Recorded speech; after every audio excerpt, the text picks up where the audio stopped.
नाट्य परंपराओं में भरत मुनि का नाट्य शास्त्र सबसे प्रथम ग्रंथ माना जाता है, जिसमें आचार्य भरत ने नाट्य के लिए आवश्यक नियम निर्देशों का वर्णन किया है और 36 अध्यायों का नाट्य शास्त्र है। उसी 36 अध्याय के नाट्य शास्त्र की परंपरा का पालन करते हुए हमारे संस्कृत साहित्य में नाटकों की परंपरा प्रारंभ होती है। इसमें सबसे पहले कवि आते हैं महाकवि भास।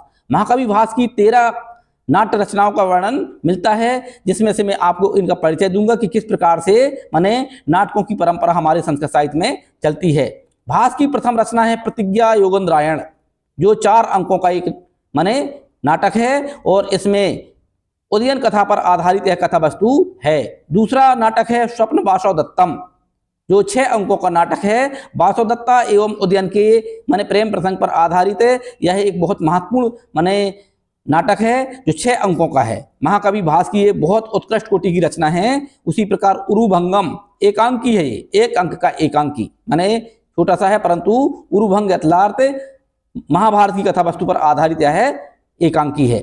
दूत वाक्यम, यह भी एकांकी है, जिसमें भी भगवान श्री कृष्ण कौरवों के पास में दूध बन करके जाते हैं और 5 गांव मांगने के लिए एक प्रकार से माने अपनी बात रखते हैं, इसलिए इसका नाम दूध वाक्यम रखा गया है। उसी प्रकार बाल चरितम 5 अंकों का नाटक है। दूध घटोत्कच एकांकी है, यह भी कर्णभारम यह भी एकांकी है। मध्यम व्ययोग एकांकी है। प्रतिमा नाटकम 7 अंकों का एक बहुत महत्वपूर्ण नाटक महाकवि भास का है, जिसमें रामायण की कथा वस्तु पर आधारित है। जिसमें ये कहा गया है कि जो रघुवंशी राजा थे उनके लिए जो भी यानी स्वर्गवास हो जाते थे, उनको एक स्थान पर उनकी प्रतिमा स्थापित की जाती थी। जब राम भगवान वनवास चले गए थे और दशरथ का यानी स्वर्गारोहण हो गया था, उस समय पर कहना चाहिए जब भरत जी अपने ननिहाल से आए और उन्होंने उसे स्थान पर गए और दशरथ जी की मूर्ति को देख करके उनको ये ज्ञान हुआ कि पिताजी स्वर्गवास हो चुके हैं। इस प्रकार की कथा वस्तु पर आधारित यह प्रतिमा नाटक महाकवि भास का